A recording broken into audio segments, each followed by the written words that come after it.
Hi hello ನಮಸ್ತೆ. ನಾನು ನಿಮ್ಮ ಆಕಾಶ್ ಸರ್. ಇದು ಪ್ರೊಫೆಷನಲ್ ಕೋಚಿಂಗ್ ಸೆಂಟರ್ ಕೋಚ್ ರೀ. ಇವತ್ತಿನ ದಿವಸ ದಿನನಿತ್ಯ ಅಂತ ಹೊಸ ಟಾಪಿಕ್ ಜೊತೆಗೆ ಬರ್ತಾಯಿದ್ದೀನಿ ಅಂತ ಹೇಳೋದಿಲ್ಲ, ಆದರೆ ಹಳೆಯ ಟಾಪಿಕನ್ನು ಏನು ಮಾಡ್ತಾಯಿದ್ದೀನಿ ಅಂದರೆ ಹಳೆಯ ಕ್ವಶನ್ ಪೇಪರಲ್ಲಿ ಇರುವಂತಹ ಕೆಲವೊಂದಿಷ್ಟು ಕ್ವಶನ್ಗಳನ್ನು ನಿಮ್ಮ ಮುಂದೆ ಡಿಸ್ಕಷನ್ ಮಾಡಬೇಕು ಅಂತ ಏನು ಮಾಡಿದೆ ಅಂತಂದರೆ ಇವತ್ತಿನ ದಿವಸ ಈ ಒಂದು ಟಾಪಿಕನ್ನು ತೆಗೆದುಕೊಂಡು ಬರ್ತಾಯಿದ್ದೀನಿ. ಆ ಟಾಪಿಕ್ ಯಾವುದು, ಏನು, ಯಾವ ರೀತಿಯಾಗಿ ಅದನ್ನ ಎಕ್ಸ್ಪ್ಲೇನ್ ಮಾಡಬೇಕು, ಯಾವ ರೀತಿಯಾಗಿ ಬಿಡಿಸ್ಬೇಕು, ಯಾವ ರೀತಿಯಾಗಿ ಸಾಲ್ವ್ ಮಾಡಬೇಕು ಅನ್ನೋದನ್ನು ಹೇಳೋದಕ್ಕಿಂತ ಮುಂಚೆ ಕೆಲವೊಂದಿಷ್ಟು ವಿದ್ಯಾರ್ಥಿಗಳಿಗೆ ಅಥವಾ ಕೆಲವೊಂದಿಷ್ಟು ಪರ್ಟಿಕ್ಯುಲರ್ ಆಗಿ ಒಂದಷ್ಟು ವಿಚಾರವನ್ನು ನಿಮಗಿಲ್ಲಿ ಹೇಳಬೇಕಾಗಿರುವಂಥದ್ದು ಏನಪ್ಪ ಅಂತಂದರೆ ಪ್ರೊಫೆಷನಲ್ ಕೋಚಿಂಗ್ ಸೆಂಟರಿಂದ ಆಲ್ರೆಡಿ ನಿಮಗೆ ತಿಳಿಸಿರೋ ಹಾಗೆ ನಮ್ಮ ಒಂದು ಕೋಚಿಂಗ್ ಸೆಂಟರಿಂದ ಒಬ್ಬ ವಿದ್ಯಾರ್ಥಿ TAಯನ್ನು ಪಾಸಾಗಿ ಅವನು ರಿಸಲ್ಟ್ ಮೊನ್ನೆ ರಿಸಲ್ಟ್ ಬಂದು ನಾವು ಅದನ್ನೇನು ಮಾಡಿದ್ದೇವೆ ಅಂತಂದರೆ ನಮ್ಮ ಯೂಟ್ಯೂಬ್ ಚಾನಲಲ್ಲಿ ಕೂಡ ಏನು ಮಾಡಿದೆ ಅಂತಂದರೆ ನಾವು ಸತ್ಕಾರ ಸಮಾರಂಭವನ್ನು ಹಾಕಿದ್ದೀವಿ. ಅದನ್ನ ನೋಡಿ ಮತ್ತು ಆದಷ್ಟು ಎಷ್ಟು ವಿದ್ಯಾರ್ಥಿಗಳು ಆಸಕ್ತ ವಿದ್ಯಾರ್ಥಿಗಳಿದ್ದೀರಲ್ಲ ಬಂದು ನಮ್ಮ ಒಂದು ಕೋಚಿಂಗ್ ಸೆಂಟರ್ಗೆ ಎಷ್ಟು ಸಾಧ್ಯ ಆಯಿತು ಕಾಂಟ್ಯಾಕ್ಟ್ ಮಾಡಿ, ಅಥವಾ ಬಂದು ಈ ಕ್ಲಾಸ್ ರೂಮಲ್ಲಿ ಕೂತ್ಕೊಂಡು ಕೇಳುವಂಥದ್ದು ಇರ್ಬೋದು, ಅಥವಾ ಈ ನಮ್ಮ ಯೂಟ್ಯೂಬ್ ಚಾನಲನ್ನು ಸಬ್ಸ್ಕ್ರೈಬ್ ಮಾಡಿ, ಫಾಲೋ ಮಾಡಿ, ಮತ್ತು ಆದಷ್ಟು ಎಷ್ಟು ಸಾಧ್ಯ ಆಯ್ತು ಅಷ್ಟು ಶೇರನ್ನು ಮಾಡಿ ಅಂತ ನಾವಿಲ್ಲಿ ಹೇಳ್ತಾ ಇವತ್ತಿನ ಒಂದು ಸೆಷನನ್ನು ಏನು ಮಾಡೋಣ ಅಂತಂದರೆ ಇವತ್ತೇ ಸ್ಟಾರ್ಟ್ ಮಾಡೋಣ. ಹಾಗಿದ್ದಾಗ ಏನು ಇವತ್ತಿನ ಟಾಪಿಕಪ್ಪ ಅಂತಂದರೆ ಅದು ತಾರ್ಕಿಕ ವಿವೇಚನೆ. ಏನು ತಾರ್ಕಿಕ ವಿವೇಚನೆ ಅಂತಂದರೆ ನಾವಿಲ್ಲಿ ಕಾಮನ್ ಆಗಿ ನಮ್ಮ ದಿನನಿತ್ಯ ಜೀವನದಲ್ಲಿ ನಮಗೆ ತಾರ್ಕಿಕ ವಿವೇಚನೆ ಅನ್ನೋದು ಭಾಳಷ್ಟು ಇಂಪಾರ್ಟೆಂಟ್ ಆಗಿರ್ತದೆ. ಯಾಕೆ ಭಾಳಷ್ಟು ಇಂಪಾರ್ಟೆಂಟ್ ಆಗಿರ್ತದಪ್ಪ ಅಂತಂದರೆ ನಾವು ಏನೋ ಒಂದು ಕೆಲಸ ಮಾಡಬೇಕಿರ್ಬೋದು, ಅಥವಾ ನಮ್ಮ ಎದುರಾಳಿಗಳಿರ್ಬೋದು, ನಮ್ಮ ಫ್ರೆಂಡ್ಸ್ ಇರ್ಬೋದು, ಅಥವಾ ಯಾರೋ ಒಬ್ಬ ಟೀಚರ್ಸ್ ಇರ್ಬೋದು, ನಿಮ್ಮ ದಿನನಿತ್ಯ ಜೀವನದಲ್ಲಿ ಬರುವಂಥ ಎಲ್ಲ ವ್ಯಕ್ತಿಗಳ ಜೊತೆಗೆ ನೀವು ಮಾತನಾಡಬೇಕಾದ್ರೆ ಈ ತಾರ್ಕಿಕ ವಿವೇಚನೆ, ಕಾಮನ್ ಸೆನ್ಸ್ ಅಂತ ಏನು ಹೇಳ್ತೀವಲ್ಲ, ಅದು ನಮಗಿಲ್ಲಿ ಭಾಳಷ್ಟು ಇಂಪಾರ್ಟೆಂಟಾಗಿ ಬೇಕಾಗಿರ್ತದೆ. ಹಾಗಾಗಿ ಕೊಟ್ಟಂಥ ವಿಷಯಗಳನ್ನು ಅಥವಾ ಕೊಟ್ಟಂಥ ಮಾತಾಡುವಂಥ ವಿಷಯಗಳನ್ನು ಅಥವಾ ಕೆಲವೊಂದಿಷ್ಟು ವಿಚಾರಗಳಲ್ಲಿ ನಾವು ವಿಚಾರ ಮಾಡಿ ಮಾತಾಡಬೇಕಾಗಿರ್ತದಲ್ಲ, ಅದನ್ನು ನಾವು ಅಂಡರ್ಸ್ಟ್ಯಾಂಡ್ ಮಾಡಿಕೊಂಡು ಅದು ಯಾವ ರೀತಿಯಾಗಿ ಮಾತಾಡಿದ್ರೆ ಅದು ಸರಿಯಾಗಿರ್ತದೆ ಅನ್ನೋದ್ರ ಬಗ್ಗೆ ಏನು ಮಾಡ್ತಾರೆ ಅಂದರೆ ತಾರ್ಕಿಕ ವಿವೇಚನೆ ನಮಗಿಲ್ಲಿ ತಿಳಿಸ್ಕೊಡುವಂಥದ್ದು, ರೈಟ್. ಹಾಗಾದಾಗ ಈ ತಾರ್ಕಿಕ ವಿವೇಚನೆಯಲ್ಲಿ ಬರುವಂಥ ಕೆಲವೊಂದಿಷ್ಟು ವಿಚಾರಗಳನ್ನು ನಾವು ಡಿಸ್ಕಷನ್ ಮಾಡ್ತಾ ಹೋಗೋದಾದರೆ ನಮ್ಮ ದಿನನಿತ್ಯ ಜೀವನದಲ್ಲಿ ಆಗು ಹೋಗುಗಳ ಜೊತೆಗೆ ನಮ್ಮ ದಿನನಿತ್ಯ ಆಗು ಹೋಗುವ ಜೊತೆಗೆ ಏನು ಮಾಡ್ತಾರಪ್ಪ ಅಂತಂದ್ರೆ ಕೆಲವೊಂದಿಷ್ಟು ವಿಚಾರಗಳು ಏನು ಮಾಡ್ತಾರೆ ಅಂದ್ರೆ ಪರ್ಟಿಕ್ಯುಲರ್ ಆಗಿ ಬೇರೆ ಬೇರೆ ರೀತಿಯಂಥ ಕ್ವಶನ್ಗಳನ್ನು ತೆಗೆದುಕೊಂಡು ಬರ್ತಾರೆ, ರೈಟ್. ನೀವು ಫಾರ್ ಎಕ್ಸಾಂಪಲ್ ಏನಪ್ಪ ಅಂತಂದರೆ ಅದು ನಾವು ಕೊಟ್ಟಂಥ ಒಂದು ಚೆಂಡುಗಳಿರ್ಬೋದು, ಅಥವಾ ಬ್ಯಾಟ್ ಇರ್ಬೋದು, ಅಥವಾ ಯಾವುದೋ ಹಣ್ಣುಗಳಿರ್ಬೋದು, ಅಥವಾ ಯಾವುದೋ ಒಂದು ಪ್ರಾಣಿಗಳಿರ್ಬೋದು, ಅದು ಯಾವುದೋ ಒಂದು ಪಕ್ಷಿಗಳಿರ್ಬೋದು, ರೈಟ್. ಒಂದಿಷ್ಟು ಕೆಲಸಗಳಿರ್ಬೋದು, ರೈಟ್. ಇವೆಲ್ಲದ್ರ ಮೇಲೆ ಏನು ಮಾಡ್ತಾರಪ್ಪ ಅಂತಂದರೆ ಕೆಲವೊಂದು ಕ್ವಶನ್ಗಳನ್ನ ಕೇಳುವಂಥದ್ದು.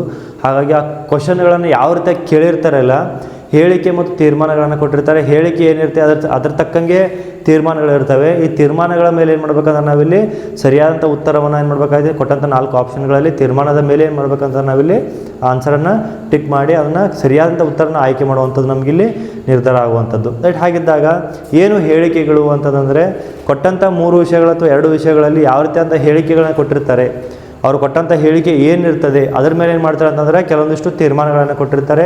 ಆ ತೀರ್ಮಾನಗಳನ್ನು ಏನು ಮಾಡ್ಬೇಕಂದ್ರೆ ನಾವಿಲ್ಲಿ ಅದನ್ನು ನೋಡಿ ಕೊಟ್ಟಂಥ 4 ಆಪ್ಷನ್ಗಳಲ್ಲಿ ಯಾವುದು ಸರಿಯಾದಂಥ ಕೊಟ್ಟಂಥ ಉತ್ತರ ಯಾವುದು ಸರಿಯಾಗಿರ್ತದೆ ಅನ್ನೋದನ್ನ ಏನು ಮಾಡ್ಬೇಕು ನಾವಿಲ್ಲಿ ಆಯ್ಕೆ ಮಾಡುವಂಥದ್ದು. ಹಾಗಿದ್ದಾಗ ಮೊದಲನೇ ಒಂದು ಹೇಳಿಕೆ ಮತ್ತು ತೀರ್ಮಾನಗಳ ಬಗ್ಗೆ ಅಥವಾ ಒಂದು ಎಕ್ಸಾಂಪಲ್ ನಾನಲ್ಲಿ ಬರೆದಿದ್ದೀನಿ. ಏನು ಹೇಳಿಕೆಗಳಿದ್ದಾವೆ ಮತ್ತು 3 ಹೇಳಿಕೆಗಳನ್ನ ಕೊಟ್ಟಿದ್ದಾರೆ, 2 ತೀರ್ಮಾನಗಳನ್ನು ಕೊಟ್ಟಿದ್ದಾರೆ ಮತ್ತು 4 ಆಪ್ಷನ್ಗಳನ್ನು ನಮಗಿಲ್ಲಿ ನೋಡೋದಕ್ಕೆ ಸಿಗ್ತದೆ, ರೈಟ್. ಹಾಗಿದ್ದಾಗ ಇದನ್ನು ಯಾವ ರೀತಿಯಾಗಿ ಸಾಲ್ವ್ ಮಾಡಬೇಕು ಅನ್ನೋದು ನಿಮ್ಗೆ ಏನು ಮಾಡಿ ಇನ್ ಡಿಟೇಲ್ಡಾಗಿ ಏನು ಮಾಡಿ ಅಂತಂದ್ರೆ ನಾನು ಹಳೆಯ ಒಂದು ಕ್ಲಾಸ್ನಲ್ಲಿ ಯಾರಾದರೂ ನೋಡಿಲ್ಲ ಅಂತಂದರೆ ಅದನ್ನೇನು ಮಾಡಿ ಅಂತಂದರೆ ಹೋಗಿ ಆ ಒಂದು ವಿಡಿಯೋನ ನೋಡಿ ಆನಂತರ ಈ ವಿಡಿಯೋನ ನೋಡಿದರೆ ನಿಮಗೆ ಇಷ್ಟು ಐಡಿಯಾ ಬರ್ತದೆ. ಹಾಗಿದ್ದಾಗ ಆ ವಿಡಿಯೋಗಳನ್ನು ನೋಡಿ ಮತ್ತು ಈ ವಿಡಿಯೋಗೆ ಸ್ಟಿಕ್ ಆಗಿ ಅಂತ ನಾನಿಲ್ಲಿ ಹೇಳ್ತಾ ಇವತ್ತಿನ ಹೇಳಿಕೆಗಳು ಏನಿದ್ದಾವೆ ಮತ್ತು ತೀರ್ಮಾನಗಳು ಏನಿದ್ದಾವೆ ಅಂತ ನೋಡ್ಕೊಳ್ಳೋಣ. ಒಂದು ಎಲ್ಲ ಬ್ಯಾಟುಗಳು ಚೆಂಡುಗಳು ಏನಿದೆ ಅಂದರೆ ಯಾವ ರೀತಿ ಕೊಡ್ತಾರೆ ಅಂತಂದರೆ ಕೆಲವೊಂದಿಷ್ಟು ವಸ್ತುಗಳನ್ನು ಬೇರೆ ವಸ್ತುಗಳಿಗೆ ಕಂಪೇರ್ ಮಾಡೋದಿರ್ಬೋದು, ಕೆಲವೊಂದು ಮನುಷ್ಯರನ್ನು ಬೇರೆ ಮನುಷ್ಯರಿಗೆ ಕಂಪೇರ್ ಮಾಡೋದು, ಕೆಲವೊಂದಿಷ್ಟು ಹುದ್ದೆಗಳನ್ನು ಹಾಕಿ ಬೇರೆ ಹುದ್ದೆಗಳಿಗೆ ಕಂಪೇರ್ ಮಾಡೋದಿರ್ಬೋದು, ಮತ್ತು ಯಾವುದೋ ಒಂದು ಯಾವುದೋ ಒಂದು ವಸ್ತು, ಯಾವುದೋ ಒಂದು ಪ್ರಾಣಿ, ಯಾವುದೋ ಒಂದು ಪಕ್ಷಿ ಅವನೇನು ಮಾಡ್ತಾರಪ್ಪ ಅಂತಂದರೆ ಬೇರೆ ಅದಕ್ಕೆ ಏನು ಮಾಡ್ತಾರೆ ಅಂದರೆ ಹೋಲಿಕೆ ಮಾಡುವಂಥದ್ದು ಒಂದು ಹೇಳಿಕೆಗಳನ್ನು ಕೊಡ್ತಾ ಇದ್ದಾರೆ. ಆ ಹೇಳಿಕೆಗೆ ತಕ್ಕಂತೆ ಯಾವುದು ಸರಿಯಾಗಿದೆ ಅನ್ನೋದನ್ನು ಏನು ಮಾಡ್ತಾರೆ ಅಂದರೆ ಇಲ್ಲಿ ತೀರ್ಮಾನಗಳಲ್ಲಿ ಕೊಡ್ತಾ ಹೋಗ್ತಾರೆ. ಹಾಗಾಗಿದ್ದಾಗ ಇಲ್ಲಿ ಕೊಟ್ಟಿರೋದು ಏನಪ್ಪ ಅಂತಂದರೆ ಎಲ್ಲ ಬ್ಯಾಟುಗಳು ಒಂದು ವಸ್ತುಗಳನ್ನು ತೆಗೆದುಕೊಂಡಾಗ ಬ್ಯಾಟುಗಳು, ಚೆಂಡುಗಳು, ಎಲ್ಲ ಬ್ಯಾಟ್ಗಳು ಏನಾಗ್ತಪ್ಪ ಅಂದರೆ ಅದು ಚೆಂಡುಗಳು, ಎಲ್ಲ ಚೆಂಡುಗಳು ಬ್ಯಾಡ್ಮಿಂಟನ್ಗಳು, ಎಲ್ಲ ಬ್ಯಾಡ್ಮಿಂಟನ್ಗಳು ವಿಕೆಟ್ಗಳು. ರೈಟ್, ಇದನ್ನು ಬಿಡಿಸೋದು ಯಾವ ರೀತಿ ಅಂತ ನಾನು ಮುಂದೆ ಹೇಳ್ತೀನಿ. ಬಟ್ ಅದಕ್ಕಿಂತ ಮುಂಚೆ ಏನು ಮಾಡೋಣ ಅಂತಂದರೆ ತೀರ್ಮಾನಗಳು ಏನಿದೆ ಅಂತ ನಾವಿಲ್ಲಿ ನೋಡ್ಕೊಳ್ಳೋಣ. ಏನಿದೆಪ್ಪ ಅಂದರೆ ಮೊದಲನೇ ತೀರ್ಮಾನ ಏನಿದೆ ಅಂತಂದರೆ ಎಲ್ಲ ಬ್ಯಾಟುಗಳು ವಿಕೆಟ್ಗಳು, ಎಲ್ಲ ಬ್ಯಾಟುಗಳು ವಿಕೆಟ್ಗಳು. ಅದಾದ ನಂತರದಲ್ಲಿ ಎರಡನೇ ತೀರ್ಮಾನ ಏನಿದೆಪ್ಪ ಅಂದರೆ ಕೆಲವು ಬ್ಯಾಡ್ಮಿಂಟನ್ಗಳು ಬ್ಯಾಟ್ಗಳು, ಕೆಲವು ಬ್ಯಾಡ್ಮಿಂಟನ್ಗಳು ಬ್ಯಾಟ್ಗಳು. ಹಾಗಿದ್ದಾಗ ಕೊಟ್ಟಂಥ ಹೇಳಿಕೆಗಳನ್ನ ಯಾವ ರೀತಿಯಾಗಿ ಬರ್ಕೊಂಡಾಗ ತೀರ್ಮಾನ ಸರಿನೋ ತಪ್ಪು ಅಂತ ನಾವಿಲ್ಲಿ ಒಂದು ಜಡ್ಜ್ ಮಾಡೋಕ್ಕೆ ನಮ್ಗೆ ಸಿಗಬೇಕಪ್ಪ ಅಂತಂದರೆ ಸಿಂಪಲ್ ಆಗಿರುವಂಥದ್ದು ಕೊಟ್ಟಂಥ ಹೇಳಿಕೆಗಳನ್ನ ನಾವೇನು ನೋಡ್ಬೇಕಂದ್ರೆ ಸಾಲ್ವ್ ಮಾಡುವಂಥ ಒಂದು ಪದ್ಧತಿಯಲ್ಲಿ ಏನು ಮಾಡ್ತೀವಿ ನಾವಿಲ್ಲಿ ನೋಡ್ತಾ ಹೋಗೋಣ. ಏನಿದೆ ಮೊದಲನೇ ಸ್ಟೇಟ್ಮೆಂಟ್ ಇದೆ ಎಲ್ಲ ಬ್ಯಾಟುಗಳು ಚೆಂಡುಗಳು. ಮೊದಲಿನ ಏನು ಮಾಡ್ತೀವಪ್ಪ ಅಂತಂದರೆ ಬ್ಯಾಟನ್ನು ಇಷ್ಟು ಬರಿತೀನಿ, ಬ್ಯಾಟ್ಗಳು, ಬ್ಯಾಟ್ ಇವಿಷ್ಟು ಏನಿದಪ್ಪ ಅಂದರೆ ಬ್ಯಾಟ್ಗಳು. ಇವೆಲ್ಲ ಬ್ಯಾಟ್ಗಳು ಏನಾಗಿದಾವಪ್ಪ ಅಂತಂದರೆ ಚೆಂಡುಗಳಾಗಿದ್ದಾವೆ, ಚೆಂಡುಗಳು.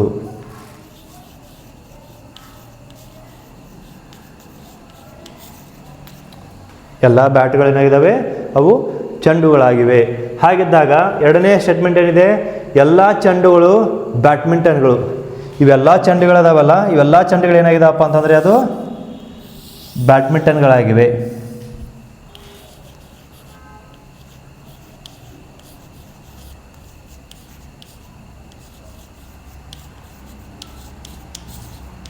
ಬ್ಯಾಡ್ಮಿಂಟನ್ಗಳು.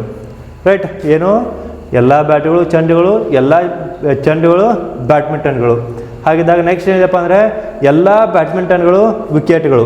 ಎಲ್ಲ ಬ್ಯಾಡ್ಮಿಂಟನ್ಗಳು ಏನಿದಾವಲ್ಲ ಅವೆಲ್ಲವೂ ಏನಿದೆಪ್ಪ ಅಂದರೆ ವಿಕೆಟ್ಗಳು.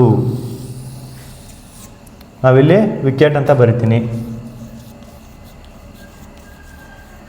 ವಿಕೆಟ್. ರೈಟ್, ಕೊಟ್ಟಂಥ ಸ್ಟೇಟ್ಮೆಂಟ್ಗಳನ್ನ ಏನು ಮಾಡಿದೆ ಅಂತಂದರೆ ಸಿಮಿಲರ್ ಆಗಿ ನಾನಿಲ್ಲಿ ಬರೆದಿದ್ದೀನಿ, ಆ್ಯಸ್ ಇಟ್ ಈಸ್ ಬರೆದಿದ್ದೀನಿ. ಅಂತಂದಾಗ ಎಲ್ಲ ಬ್ಯಾಟ್ಗಳು ಚೆಂಡಾಗಿರ್ತವೆ, ಎಲ್ಲ ಬ್ಯಾಟ್ಗಳು ಏನಾಗಿದ್ದಾವೆ ಅಂತಂದ್ರದು ಚೆಂಡುಗಳಾಗಿದ್ದಾವೆ, ಎಲ್ಲ ಚೆಂಡುಗಳು ಏನಾಗಿದ್ದಾವಪ್ಪ ಅಂತಂದರೆ ಬ್ಯಾಡ್ಮಿಂಟನ್ಗಳಾಗಿದ್ದಾವೆ, ಎಲ್ಲ ಬ್ಯಾಡ್ಮಿಂಟನ್ಗಳು ಏನಾಗಿದ್ದಾವಪ್ಪ ಅನ್ನೋದು ವಿಕೆಟ್ಗಳಾಗಿವೆ. ಹಾಗಿದ್ದಾಗ ತೀರ್ಮಾನಗಳನ್ನ ನಾವಿಲ್ಲಿ ನೋಡ್ತಾ ಹೋಗೋಣ. ಎಲ್ಲ ಬ್ಯಾಟುಗಳು ವಿಕೆಟ್ಗಳು. ಓಕೆ, ಎಲ್ಲ ವಿಕೆಟ್ಗಳಿಂದ ಒಳಗಡೆ ಇರೋದೇನದಿಂದ ಏನು ಮಾಡ್ತೀವಿ ನಾವಿಲ್ಲಿ ಓಕೆ ಸರಿಯಾದಂಥ ಉತ್ತರ. ಎಲ್ಲ ಬ್ಯಾಟುಗಳು ವಿಕೆಟ್ಗಳಾಗಿವೆ, ಎಲ್ಲ ಬ್ಯಾಟುಗಳು ವಿಕೆಟ್ಗಳಾಗಿವೆ. ಅದೇ ಕ್ವಶನ್ ಅಥವಾ ತೀರ್ಮಾನವನ್ನು ಬೇರೆ ರೀತಿ ಕೇಳಿರ್ತಾರೆ. ಯಾವ ರೀತಿಯಾಗಿ ಅಂದರೆ ಎಲ್ಲ ಬ್ಯಾಟುಗಳು ವಿಕೆಟ್ಗಳಂತ ಕೊಟ್ಟಾಗ ಎಲ್ಲ ವಿಕೆಟ್ಗಳು ಬ್ಯಾಟ್ಗಳಾಗಿವೆ ಅಂತ ಕೇಳಿದ್ರೆ ಏನು ಮಾಡ್ತೇವೆ, ಅದು ತಪ್ಪಾದಂಥ ಉತ್ತರ ಆಗಿರ್ತದೆ, ತಪ್ಪಾದಂಥ ಒಂದು ತೀರ್ಮಾನ ಆಗಿರ್ತದೆ. ಎಲ್ಲ ವಿಕೆಟ್ಗಳು ಬ್ಯಾಟ್ಗಳು ಅಂತಂದಾಗ ಅದು ತಪ್ಪಾಗಿರ್ತದೆ. ಆದರೆ ಇಲ್ಲಿ ಏನು ಮಾಡಿದ್ದಾರೆ ಅಂತಂದರೆ ಎಲ್ಲ ಬ್ಯಾಟ್ಗಳು ಏನಿದಾವೆ ಅಂತಂದರೆ ವಿಕೆಟ್ಗಳಾಗಿದ್ದಾವೆ ಅಂತ ಅರ್ಥ. Exactly right. ನೆಕ್ಸ್ಟ್ ಕೆಲವು ಬ್ಯಾಡ್ಮಿಂಟನ್ಗಳು ಬ್ಯಾಟ್ಗಳು, ಕೆಲವು ಬ್ಯಾಡ್ಮಿಂಟನ್ಗಳು ಬ್ಯಾಟ್ಗಳು, ಕೆಲವೊಂದಿಷ್ಟು ಏನದಪ್ಪ ಅಂತಂದರೆ ಬ್ಯಾಟ್ಗಳಿದ್ದಾವೆ. ಯಾಕೆ ಹೀಗೆ? ಯಾಕಪ್ಪ ಅಂತಂದರೆ ಸಿಂಪಲ್ ಆಗಿರುವಂಥದ್ದು ಕೊಟ್ಟಿರುವಂಥ ಒಂದು ಬ್ಯಾಟು ಎರಡೂ ಕೂಡ ಸರಿಯಾಗಿದೆ. ಎರಡೂ ಸ್ಟೇಟ್ಮೆಂಟ್ಗಳು, ಎರಡೂ ತೀರ್ಮಾನಗಳು ಏನಿದೆ ಇಲ್ಲಿ ಸರಿಯಾದಂಥ ಉತ್ತರ. ಯಾಕಪ್ಪ ಅಂತಂದರೆ ಕೆಲವೊಂದಿಷ್ಟು ಬ್ಯಾಟ್ಗಳು ಅಂತ ಒಂದು ಸಂಪೂರ್ಣವಾಗಿ ಒಂದು 10 ಬ್ಯಾಟ್ಗಳಿದಾವೆ ಅಂತ ನಾವು ತಿಳ್ಕೊಳ್ಳೋಣ. 10 ಬ್ಯಾಟ್ಗಳಂತ ತೆಗೆದುಕೊಂಡಾಗ ಎಲ್ಲ ಬ್ಯಾಟ್ಗಳು ಏನಾಗಿದ್ದಾವೆ ಅಂತಂದರೆ ಚೆಂಡುಗಳಾಗಿದ್ದಾವೆ. ರೈಟ್, ಎಲ್ಲ ಚೆಂಡುಗಳು ಏನಾಗಿದ್ದಾವಪ್ಪ ಅಂತಂದರೆ ಬ್ಯಾಡ್ಮಿಂಟನ್ ಆಗಿದ್ದಾವೆ. ಹಾಗಿದ್ದಾಗ ಕೆಲವು ಬ್ಯಾಡ್ಮಿಂಟನ್ಗಳು ಕೂಡ ಏನಾಗಿದೆಪ್ಪ ಅಂತಂದರೆ ಬ್ಯಾಟ್ಗಳು ಆಗಿರುತ್ತವೆ. ಯಾಕೆ ಹೇಳಿ, ಅಲ್ಲಿ ಚೆಂಡುಗಳು ಮತ್ತು ಬ್ಯಾಟ್ಗಳು ಎರಡೂ ಕೂಡ ಮಿಕ್ಸ್. ಅದರ ಅಂಡರಲ್ಲಿ ಬರುವಂಥದ್ದು ಬ್ಯಾಡ್ಮಿಂಟನ್ಗಳ ಅಂಡರ್ನಲ್ಲಿ ಬರುವಂಥದ್ದು. ಹಾಗಾಗಿ ಕೆಲವೊಂದಿಷ್ಟು ಬ್ಯಾಟ್ಗಳು ಏನಾಗಿರ್ತಪ್ಪ ಅಂದರೆ ಬ್ಯಾಡ್ಮಿಂಟನ್ಗಳು ಕೂಡ ಆಗಿರ್ತವೆ. ಹಾಗಿದ್ದಾಗ ವಿಕೆಟ್ಗಳು ಕೂಡ ಏನಿರ್ತವೆ, ಕೆಲವೊಂದಿಷ್ಟು ಬ್ಯಾಟ್ಗಳಾಗಿರ್ತವೆ, ಕೆಲವೊಂದಿಷ್ಟು ಚೆಂಡುಗಳಾಗಿರ್ತವೆ, ಕೆಲವೊಂದಿಷ್ಟುಗಳು ಬ್ಯಾಡ್ಮಿಂಟನ್ಗಳಾಗಿರ್ತವೆ. ರೈಟ್, ಹಾಗಿದ್ದಾಗ ಈ ಕೊಟ್ಟಂಥ ಎಲ್ಲ ಒಂದು ತೀರ್ಮಾನಗಳೇನಪ್ಪ, ಎರಡೂ ತೀರ್ಮಾನಗಳೇನಪ್ಪ ಅಂದರೆ ಅವು ಸರಿಯಾಗಿರುವಂಥದ್ದು. ಹಾಗಾಗಿ ಕೊಟ್ಟಂಥ 4 ಆಪ್ಷನ್ಗಳು ಏನಿದಾವಪ್ಪ ಅಂದರೆ ಮೊದಲು ನೋಡ್ಕೊಳ್ಳೋಣ. 1 ಮತ್ತು 2 ಎರಡೂ ಅನುಸರಿಸುತ್ತವೆ. 1 ಮತ್ತು 2 ಎರಡು ಕೊಟ್ಟಂಥ ಎರಡೂ ತೀರ್ಮಾನಗಳು ಅನುಸರಿಸುತ್ತವೆ. 1ನೇ ಆಪ್ಷನ್ ಇದೆ. 2ನೇದು ಕೇವಲ ತೀರ್ಮಾನ 2 ಅನುಸರಿಸುತ್ತದೆ, ತಪ್ಪಾದಂಥದ್ದು. ನೆಕ್ಸ್ಟ್ ಕೇವಲ ತೀರ್ಮಾನ 1 ಅನುಸರಿಸುತ್ತದೆ, ತಪ್ಪಾಗಿರುವಂಥದ್ದು. ಯಾಕಂದರೆ 2 ಕೂಡ ನಮಗಿಲ್ಲಿ ಸರಿಯಾಗಿರುವಂಥದ್ದು. ಅಥವಾ 1 ಅಥವಾ 2 ಯಾವುದೂ ಅನುಸರಿಸುವುದಿಲ್ಲ. ಹಾಗಾದರೆ 3 ತಪ್ಪಾಗಿರುವಂಥದ್ದು. ಹಾಗಿದ್ರೆ ಸರಿಯಾದಂಥ ಉತ್ತರ ಯಾವುದು? ಅದು ಎ ಆಗಿರ್ತದೆ. ರೈಟ್, ಹಾಗಿದ್ದಾಗ ಕೊಟ್ಟಂಥ ತೀರ್ಮಾನಗಳು ಮತ್ತು ಹೇಳಿಕೆಗಳನ್ನು ಆಧರಿಸಿ ನಾವೇನು ಮಾಡಬೇಕಂದ್ರೆ ಕೊಟ್ಟಂಥ ಒಂದು ಡಯಾಗ್ರಾಮನ್ನು ಡ್ರಾ ಮಾಡ್ಕೊಂಡು ಅದನ್ನು ತೀರ್ಮಾನ ಸರಿ ಯಾವುದು ತೀರ್ಮಾನ ಸರಿಯಾಗಿದೆ, ಯಾವ ತೀರ್ಮಾನ ತಪ್ಪಾಗಿದೆ ಅಂತ ನಾವಿಲ್ಲಿ ನೋಡ್ಕೊಳ್ಳೋಂಥ ಒಂದು ವ್ಯವಸ್ಥೆ ಇರ್ತದೆ. ಹಾಗಾಗಿ ಎಷ್ಟು ಸಾಧ್ಯ ಆಗ್ತದೆ ಅಷ್ಟೇನು ಮಾಡ್ಬೇಕು, ನಾವಿಲ್ಲಿ ಬೇಗ ಆ ಒಂದು ಪ್ರಾಬ್ಲಮನ್ನು ಸಾಲ್ವ್ ಮಾಡುವಂಥದ್ದು ನಮಗಿಲ್ಲಿ ಬರುವಂಥದ್ದು. Right, okay. ಮತ್ತೊಂದು ಎಕ್ಸಾಂಪಲ್ ನಿಮ್ಗೆ ಬರ್ತಾ ಇದ್ದೀನಿ. ಹೇಳಿಕೆಗಳು ಮತ್ತು ತೀರ್ಮಾನಗಳು ಮತ್ತು 4 ಆಪ್ಷನ್ಗಳನ್ನು ಕೊಟ್ಟಿದ್ದೀನಿ. ಏನು ಹೇಳಿಕೆಗಳು ಅಂತ ನಾವಿಲ್ಲಿ ಮೊದಲು ನೋಡೋದಾದರೆ ಸಿಂಪಲ್ಲಾಗಿ ಸರಳವಾಗಿರುವಂಥ ಒಂದು ಏನಪ್ಪ ಅಂದರೆ ಕ್ವಶನನ್ನು ಇಲ್ಲಿ ಬರೆದಿದ್ದೀನಿ. ಯಾಕಂತಂದರೆ ಈ ರೀತಿಯೂ ಕ್ವಶನ್ಗಳೇನು ಮಾಡ್ತವೆ ನಿಮಗೆ ಇಲ್ಲಿ ಬರುತ್ತವೆ ಅನ್ನೋವಂಥ ಒಂದು ಉದ್ದೇಶ ಅಷ್ಟೇ. ಏನು ಹೇಳಿಕೆಗಳೇನಪ್ಪ ಅಂದರೆ ಎಲ್ಲ ಫ್ಯಾನ್ ಬಲ್ಬ್ಗಳಾಗಿವೆ, ಎಲ್ಲ ಫ್ಯಾನ್ಗಳೇನಾಗಿದೆಯಪ್ಪ ಅಂದರೆ ಅವು ಬಲ್ಬ್ಗಳಾಗಿವೆ. ನೆಕ್ಸ್ಟ್, ಎಲ್ಲ ಬಲ್ಬ್ಗಳು ಟ್ಯೂಬ್ಲೈಟ್ಗಳಾಗಿವೆ, ಎಲ್ಲ ಬಲ್ಬ್ಗಳು ಟ್ಯೂಬ್ಲೈಟ್ಗಳಾಗಿವೆ. ರೈಟ್. ನೆಕ್ಸ್ಟ್, ಕೆಲವು, ಇದು ಇಂಪಾರ್ಟೆಂಟ್ ಆಗಿರ್ತದೆ, ಕೆಲವು ಟ್ಯೂಬ್ಲೈಟ್ಗಳು ಹೊಸದಾಗಿವೆ. ಕೆಲವೊಂದಿಷ್ಟು ಮಾತ್ರ ಏನಾಗಿದೆಪ್ಪ ಅಂದರೆ ಹೊಸ ಟ್ಯೂಬ್ಲೈಟನ್ನು ಅವ್ರು ಏನು ಮಾಡಿದ್ದಾರೆ ಅಂತಂದರೆ ತೊಗೊಂಡಿದ್ದಾರೆ ಅಂತಂದಂಗೆ ಅರ್ಥ. ರೈಟ್. ಹಾಗಿದ್ರೆ ಎಲ್ಲ ಫ್ಯಾನ್ಗಳೇನಿದ್ದಾವೆ ಬಲ್ ಆಗಿದ್ದಾವೆ, ಎಲ್ಲ ಬಲ್ಗಳೇನಿದ್ದಾವೆ ಟ್ಯೂಬ್ಲೈಟ್ಗಳಾಗಿವೆ, ಕೆಲವು ಟ್ಯೂಬ್ಲೈಟ್ಗಳು ಹೊಸದಾಗಿವೆ. ನೆಕ್ಸ್ಟ್, ತೀರ್ಮಾನಗಳಲ್ಲಿ ಬರೋದಾದರೆ ಏನಿದೆ ಎಲ್ಲ ತೀರ್ಮಾನಗಳಪ್ಪ ಅಂದರೆ ಎಲ್ಲ ಫ್ಯಾನುಗಳು ಹೊಸದಾಗಿವೆ, ಎಲ್ಲ ಫ್ಯಾನ್ಗಳು ಹೊಸದಾಗಿವೆ. ನೋಡ್ಕೊಳ್ಳಿ ಏನಂತ, ಆಮೇಲೆ ಏನಾದರೂ ಡಿಸ್ಕಷನ್ ಮಾಡ್ಬೇಕಾದ್ರೆ ನಿಮ್ಗೆ ಹೇಳ್ತೀನಿ. ರೈಟ್. ಎಲ್ಲ ಟ್ಯೂಬ್ಲೈಟ್ಗಳು ಫ್ಯಾನ್ಗಳಾಗಿವೆ, ಎಲ್ಲ ಟ್ಯೂಬ್ಲೈಟ್ಗಳು ಏನಾಗಿದಾವಪ್ಪ ಅಂದರೆ ಅವು ಫ್ಯಾನ್ಗಳಾಗಿವೆ. ರೈಟ್. ಹಾಗಿದ್ದಾಗ ನೋಡುವಂಥ ವಿಚಾರ ಏನಪ್ಪ ಅಂದರೆ ಕೊಟ್ಟಂಥ ಎರಡೂ ಸ್ಟೇಟ್ಮೆಂಟ್ಗಳು ಭಾಳಷ್ಟು ಇಂಪಾರ್ಟೆಂಟ್ ಆಗಿರ್ತದೆ. ಹಾಗಾಗಿ ಹೇಳಿಕೆ ಮತ್ತು ತೀರ್ಮಾನಗಳನ್ನು ನಾವಿಲ್ಲಿ ಗಮನದಲ್ಲಿಟ್ಟು ನೋಡಿಕೊಂಡು ಅವನ್ನ ಸಾಲ್ವ್ ಮಾಡುವಂಥದ್ದು. ರೈಟ್. ಇಲ್ಲಿ 4 ಆಪ್ಷನ್ ಕೊಟ್ಟಿದ್ದಾರೆ. ಮೊದಲು ಏನು ಮಾಡೋದಂದರೆ ಈ ಒಂದು ಹೇಳಿಕೆಗಳನ್ನ ಏನು ಮಾಡೋಣ ಅಂದರೆ ಸಾಲ್ವ್ ಮಾಡುತ್ತಾ ಹೋಗೋಣ. ಏನಿದೆ ಮೊದಲನೇ ಹೇಳಿಕೆ, ಎಲ್ಲ ಫ್ಯಾನುಗಳು ಬಲ್ಬ್ಗಳಾಗಿವೆ. ಕೆಲವೊಂದು ಫ್ಯಾನ್ಗಳೇನಾಗ್ತಂದರೆ ಅದು ಫ್ಯಾನ್ ಆದ ನಂತರದಲ್ಲಿ ಬಲ್ಬ್. ರೈಟ್. ಎಲ್ಲ ಫ್ಯಾನ್ಗಳೇನಾಗಿದೆಪ್ಪ ಅಂದರೆ ಅದು ಬಲ್ಬ್ಗಳಾಗಿವೆ, ಎಲ್ಲ ಫ್ಯಾನ್ಗಳು ಬಲ್ಬ್ಗಳಾಗಿವೆ. ಎರಡನೇದು, ಎಲ್ಲ ಬಲ್ಬ್ಗಳು ಟ್ಯೂಬ್ಲೈಟ್ಗಳಾಗಿವೆ, ಎಲ್ಲ ಬಲ್ಬ್ಗಳೇನಾಗಿದ್ದಾವೆ ಅಂತಂದ್ರೆ ಅದು ಟ್ಯೂಬ್ಲೈಟ್ಗಳಾಗಿವೆ. ರೈಟ್. ಇನ್ನು ನೆಕ್ಸ್ಟು, ಕೆಲವು ಟ್ಯೂಬ್ಲೈಟ್ಗಳು ಹೊಸದಾಗಿವೆ, ಕೆಲವೊಂದಿಷ್ಟು ಟ್ಯೂಬ್ಲೈಟ್ಗಳು ಮಾತ್ರ ಏನಾಗಿದೆಯಪ್ಪ ಅಂದ್ರೆ ಅದು ಹೊಸದಾಗಿವೆ, ನ್ಯೂ. ರೈಟ್. ಕೆಲವೊಂದಿಷ್ಟು ಮಾತ್ರ ಏನಾಗಿದೆ ಅಂತಂದರೆ ಅದು ಹೊಸದಾಗಿವೆ. ಹಾಗಿದ್ದಾಗ ಕೊಟ್ಟಂಥ ತೀರ್ಮಾನಗಳನ್ನು ನೋಡೋದಾದರೆ ಎಲ್ಲ ಫ್ಯಾನುಗಳು ಹೊಸದಾಗಿವೆ, ಎಲ್ಲ ಫ್ಯಾನುಗಳು ಹೊಸದಾಗಿವೆಯಾ? ಅದು ತಪ್ಪಾದಂಥ ಉತ್ತರ. ರೈಟ್. ಎಲ್ಲ ಟ್ಯೂಬ್ಲೈಟ್ಗಳು ಫ್ಯಾನ್ಗಳು, ಎಲ್ಲ ಟ್ಯೂಬ್ಲೈಟ್ಗಳು ಫ್ಯಾನ್ಗಳು. ಕರೆಕ್ಟಾ? ಎಲ್ಲ ಟ್ಯೂಬ್ಲೈಟ್ಗಳು ಫ್ಯಾನ್ಗಳಾಗಿದ್ದಾವ? ಸರಿಯಾಗಿ ನೋಡ್ಕೊಳ್ಳಿ. ಎಲ್ಲ ಟ್ಯೂಬ್ಲೈಟ್ಗಳು ಫ್ಯಾನ್ಗಳ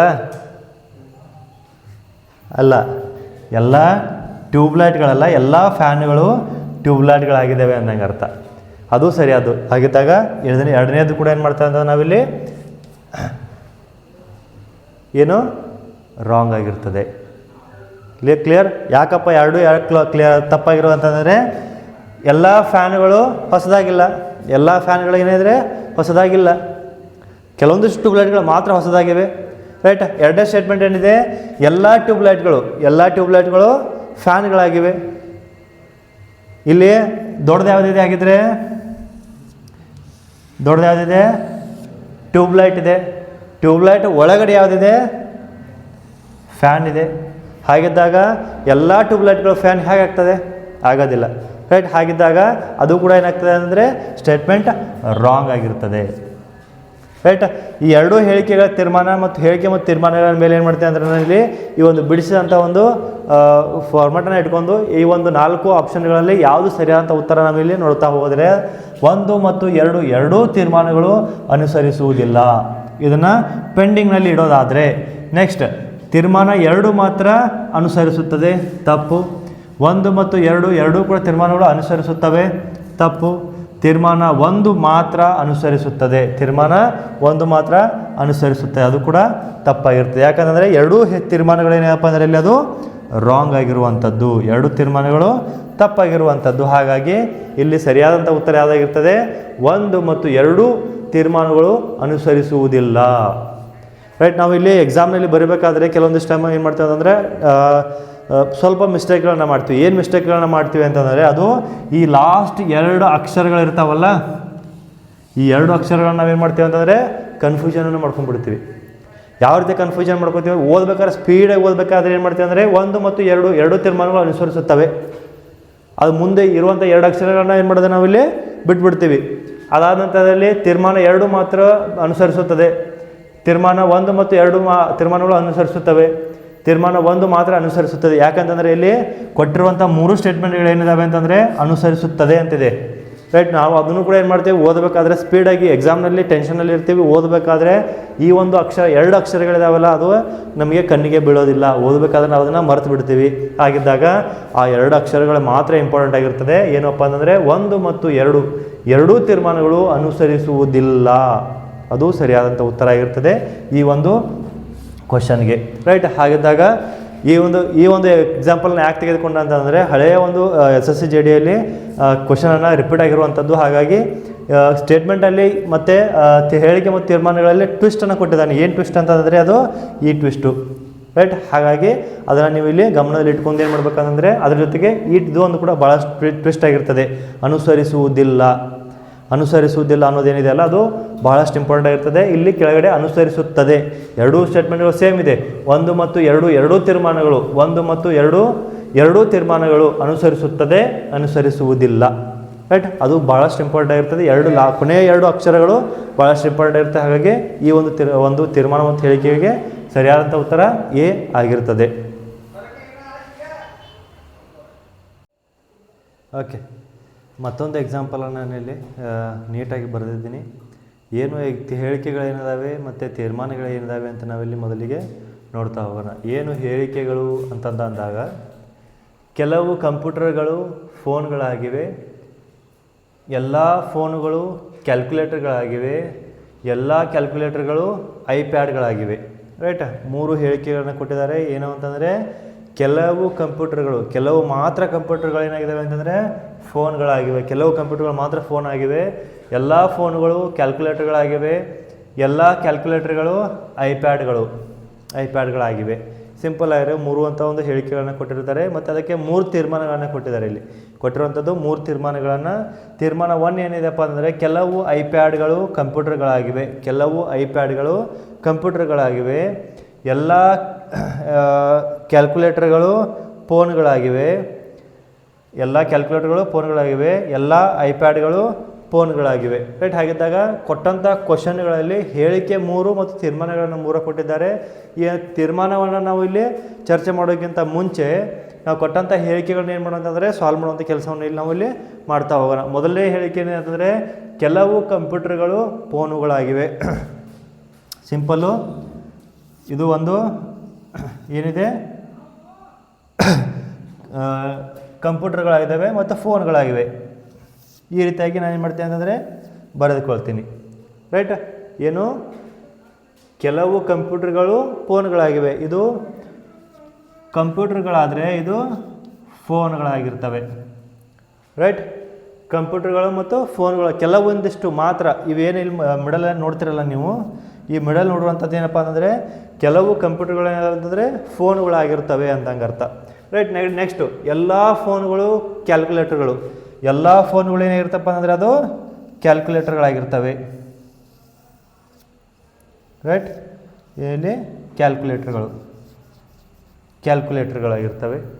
ಅದಾದ ನಂತರದಲ್ಲಿ ಎಲ್ಲ ಕ್ಯಾಲ್ಕುಲೇಟರ್ಗಳು ಐಪ್ಯಾಡ್ಗಳಾಗಿರ್ತವೆ. ಎಲ್ಲ ಕ್ಯಾಲ್ಕುಲೇಟರ್ಗಳು ಏನಿದಾವೆ ಇಲ್ಲಿ ಐಪ್ಯಾಡ್ಗಳಾಗಿರ್ತವೆ ಅಂತಿಲ್ಲ ಅವರು ಐಪ್ಯಾಡ್. ರೈಟ್. ಅಂದರೆ ಇಲ್ಲಿ ಕೊಟ್ಟಿರುವಂಥದ್ದು ಸಿಂಪಲ್ ಆಗಿರುವಂಥದ್ದು ಏನಪ್ಪ ಅಂತಂದರೆ ಕೆಲವು ಕಂಪ್ಯೂಟರ್ಗಳು ಫೋನುಗಳು, ಕೆಲವೊಂದಿಷ್ಟು ಕಂಪ್ಯೂಟರ್ಗಳು ಏನಾಗಿದ್ದಾವೆ ಅಂತಂದರೆ ಫೋನ್ಗಳು ಕೂಡ ಆಗಿದ್ದಾವೆ. ಅದಾದ ನಂತರದಲ್ಲಿ ಎಲ್ಲ ಫೋನುಗಳು ಇರುವಂಥ ಎಲ್ಲ ಫೋನ್ಗಳು ಏನಪ್ಪ ಅಂತಂದರೆ ಅದು ಕ್ಯಾಲ್ಕುಲೇಟರ್ಗಳಾಗಿದ್ದಾವೆ. ಅದಾದ ನಂತರದಲ್ಲಿ ಎಲ್ಲ ಕ್ಯಾಲ್ಕುಲೇಟರ್ಗಳು ಐಪ್ಯಾಡ್ಗಳಾಗಿದ್ದಾವೆ. ಎಲ್ಲ ಕ್ಯಾಲ್ಕುಲೇಟರ್ಗಳು ಏನಪ್ಪ ಅಂದರೆ ಇಲ್ಲಿ ಕೊಟ್ಟಂಥ ಎಲ್ಲ ಕ್ಯಾಲ್ಕುಲೇಟರ್ಗಳು ಐಪ್ಯಾಡ್ ಆಗಿರ್ತವೆ. ರೈಟ್. ಹಾಗಿದ್ದಾಗ ಸಿಂಪಲ್ಲಾಗಿ ನೋಡ್ಕೊಳ್ಳಿ. ಒಂದನೇದು ಏನಪ್ಪ ಅಂತಂದರೆ ಕೆಲವು ಐಪ್ಯಾಡ್ಗಳು ಕಂಪ್ಯೂಟರ್ಗಳಾಗಿವೆ, ಕೆಲವು ಕ್ಯಾಲ್ಕುಲೇಟರ್ಗಳು ಕೂಡ ಏನಿದೆಯಪ್ಪ ಅಂತಂದರೆ ಕಂಪ್ಯೂಟರ್ಗಳಾಗಿವೆ ಅಂದಂಗೆ ಅರ್ಥ. ಕ್ಲಿಯರ್? ಏನು ಫೋನ್ಗಳಲ್ಲಿ ಇವೆಲ್ಲನೂ ಬಂದಿರೋದ್ರಿಂದ ಕೆಲವೊಂದಿಷ್ಟು ಕ್ಯಾಲ್ಕುಲೇಟರ್ಗಳು ಮತ್ತು ಕೆಲವೊಂದಿಷ್ಟು ಐಪ್ಯಾಡ್ಗಳು ಕೂಡ ಏನಾಗಿರ್ತವೆ ಅಂತಂದರೆ ಅದು ಕಂಪ್ಯೂಟರ್ಗಳು ಆಗಿರ್ತವೆ. ಹಾಗಿದ್ದಾಗ ನಾವು ಇಲ್ಲಿ ಏನು ಮಾಡೋಣ ಅಂತಂದರೆ ನೆಕ್ಸ್ಟು ತೀರ್ಮಾನಕ್ಕೆ ಬಂದುಬಿಡೋಣ. ಏನು ತೀರ್ಮಾನ ಇದೆ? ಕೆಲವು ಐಪ್ಯಾಡ್ಗಳು ಕಂಪ್ಯೂಟರ್ಗಳು. Simple, right answer. ಕೆಲವೊಂದಿಷ್ಟು ಐಪ್ಯಾಡ್ಗಳು ಏನಿದ್ದಾವೆ ಅಂತಂದರೆ ಇಲ್ಲಿ ಕೆಲವೊಂದಿಷ್ಟು ಐಪ್ಯಾಡ್ಗಳು ಕಂಪ್ಯೂಟರ್ಗಳಾಗಿವೆ. Right answer. ಎಲ್ಲ ಕ್ಯಾಲ್ಕುಲೇಟರ್ಗಳು ಫೋನ್ಗಳಾಗಿವೆ. ಎಲ್ಲ ಕ್ಯಾಲ್ಕುಲೇಟರ್ಗಳು ಇರುವಂಥ ಎಲ್ಲ ಕ್ಯಾಲ್ಕುಲೇಟರ್ಗಳು ಅದು ಫೋನ್ಗಳ ಆಗಿಲ್ಲ. ತಪ್ಪಾದಂಥ ಉತ್ತರ. ಯಾಕೆ ಹೇಳಿ? ಎಲ್ಲ ಫೋನ್ಗಳು ಕ್ಯಾಲ್ಕುಲೇಟರ್ ಆಗಿದ್ದಾವೆ, ಎಲ್ಲ ಫೋನುಗಳು ಕ್ಯಾಲ್ಕುಲೇಟರ್ ಆಗಿದ್ದಾವೆ, ಆದರೆ ಎಲ್ಲ ಕ್ಯಾಲ್ಕುಲೇಟರ್ಗಳು ಫೋನ್ಗಳಾಗಿಲ್ಲ. ಎಲ್ಲ ಕ್ಯಾಲ್ಕುಲೇಟರ್ಗಳು ಫೋನ್ ಆಗಿಲ್ಲ, ಬಟ್ ಬದಲಾಗಿ ಎಲ್ಲ ಫೋನುಗಳು ಕ್ಯಾಲ್ಕುಲೇಟರ್ಗಳು ಆಗಿವೆ. ಹಾಗಾಗಿ ಇದು ತಪ್ಪಾದಂಥ ತೀರ್ಮಾನ ಆಗಿರ್ತದೆ. ನೆಕ್ಸ್ಟ್ ಮೂರನೇ ತೀರ್ಮಾನ ಏನಪ್ಪ ಅಂದರೆ ಕೆಲವು ಐಪ್ಯಾಡ್ಗಳು ಫೋನ್ಗಳು. ಆಬ್ವಿಯಸ್ಲಿ ಕೆಲವೊಂದಿಷ್ಟು ಫೋನ್ಗಳಿದಾವಲ್ಲ ಅವೇನಾಗಿದಾವಪ್ಪ ಅಂತಂದರೆ ಇಲ್ಲಿ ಐಪ್ಯಾಡ್ಗಳಾಗಿವೆ. ಕೆಲವೊಂದಿಷ್ಟು ಐಪ್ಯಾಡ್ಗಳು ಏನಾಗಿದೆ ಅಂದರೆ ಅವು ಫೋನ್ಗಳಾಗಿವೆ. ಏನಿರುವಂಥದ್ದು ಏನಿದೆ ಇಲ್ಲಿ ಐಪ್ಯಾಡ್ ಎಲ್ಲ ಐಪ್ಯಾಡ್ಗಳೇನಾಗಿಲ್ಲ ಫೋನ್ಗಳಾಗಿಲ್ಲ, ಬದಲಾಗಿ ಕೆಲವೊಂದಿಷ್ಟು ಐಪ್ಯಾಡ್ಗಳು ಫೋನುಗಳಾಗಿವೆ.